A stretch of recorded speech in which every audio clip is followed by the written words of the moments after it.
Planes में travel करना अब आम बात हो गई है। टाइम बचाने के साथ साथ ही अमेजिंग ट्रैवल एक्सपीरियंस भी देता है।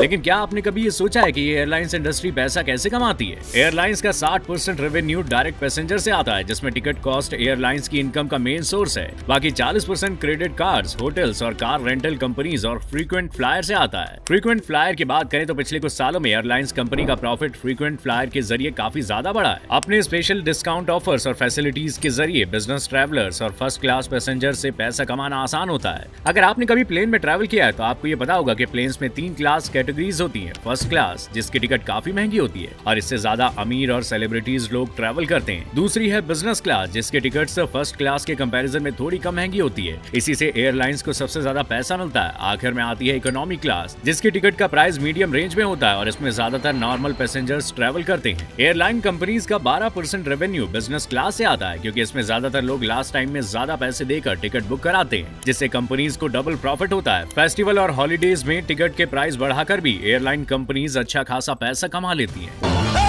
वहीं टिकट सेलिंग के अलावा ये एयरलाइंस कंपनीज हर छोटी छोटी सर्विसेज के लिए भी चार्ज करती हैं, जैसे over charging on over luggage weight, food and drinks, pillow and blankets during long travels. बात फ्रीक्वेंट फ्लायर की करें तो एयरलाइन कंपनीज क्रेडिट कार्ड और होटल्स के साथ मिलकर अपने रेगुलर पैसेंजर्स को कुछ प्रीमियम स्कीम ऑफर करते हैं और उन्हें हर ट्रैवल पर कुछ पॉइंट्स देते हैं, जिन्हें वो टिकट बुकिंग, फूड और दूसरी चीजों के लिए यूज भी कर सकते हैं। इतना ज्यादा चार्ज करने के बाद भी ज्यादातर एयरलाइंस कंपनीज को लॉस ही फेस करना पड़ता है। खासतौर पर इंडियन एविएशन इंडस्ट्री में बहुत कम एयरलाइंस ऐसी है जो कभी प्रॉफिट में रही हैं। वहीं किंगफिशर जैसी कई लग्जरी इंडियन एयरलाइन तो वर्ल्ड क्लास सर्विसेज देने के बाद भी बंद हो गई और इसके पीछे 5 कारण है। फर्स्ट, प्लेन्स की मैन्युफैक्चरिंग और मेंटेनेंस कॉस्ट। इंडिया में कमर्शियल प्लेन्स के लिए कोई मैन्युफैक्चरिंग कंपनी नहीं है, जिसकी वजह से इंडियन एयरलाइंस को अपने लिए प्लेन्स अमेरिका और फ्रांस से खरीदने भी पड़ते हैं। और इस समय ग्लोबल एविएशन मार्केट में 2 ही कंपनीज हैं जो कमर्शियल प्लेन्स मैन्युफैक्चर करती हैं, वो हैं एयरबस और बोइंग। सिर्फ 2 मैन्युफैक्चरर होने की वजह से इनके प्लेन्स की कीमत बहुत ज्यादा होती है। सेकंड है ऑयल। प्लेन्स में डलने वाला एविएशन केरोसिन बहुत ज्यादा एक्सपेंसिव होता है, जिसकी कीमत मार्केट में 1 लाख पर लीटर से भी ज्यादा है। ऐसे में जब तेल की कीमतों में बदलाव आता है तो इसका सीधा इफेक्ट एयरलाइन कंपनीज की कॉस्ट पर होता है। Third, airport fees. एयरपोर्ट पर वेटिंग से लेकर प्लेन्स की पार्किंग तक का एक्सपेंस एयरलाइंस कंपनीज को अपनी जेब से एयरपोर्ट अथॉरिटीज और एडमिनिस्ट्रेशन को पे करना पड़ता है। अगर कभी किसी वजह से प्लेन डिले हो जाए तो ये कॉस्ट और भी ज्यादा बढ़ जाती है। Fourth, high taxes. इंडिया में एविएशन मार्केट में लगने वाले टैक्सेस दूसरी कंट्रीज के कंपैरिजन में ज्यादा है, जिसकी वजह से कंपनीज के लिए एक प्रॉफिटेबल बिजनेस बनाना मुश्किल होता है। और अभी इकोनॉमी एयर टिकट्स पर 6% है और नॉन इकोनॉमी टिकट्स पर 9% का सर्विस टैक्स लगता है। इसके अलावा कई और तरह के दूसरे सब चार्जेस भी एयरलाइन को पे करने पड़ते हैं। Fifth and last reason, low passenger rate. India highest populated country है, लेकिन यहाँ की आधे से ज्यादा आबादी महंगे टिकट की वजह से प्लेन्स में नहीं बैठती।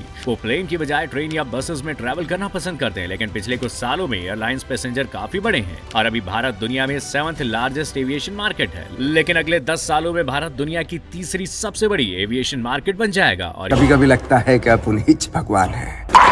यही रीजन है कि लॉस में होने के बावजूद भी एयरलाइन कंपनीज इंडिया में टिकी हुई है, क्योंकि वो जानती हैं कि अगले 10 सालों में उन्हें खूब प्रॉफिट होने वाला है। पैसा ही पैसा होगा। वैसे क्या आप कभी प्लेन में बैठे हैं या नहीं, हमें कमेंट करके जरूर बताइएगा। और वीडियो पसंद आया हो तो इसे लाइक और शेयर करना ना भूलिएगा।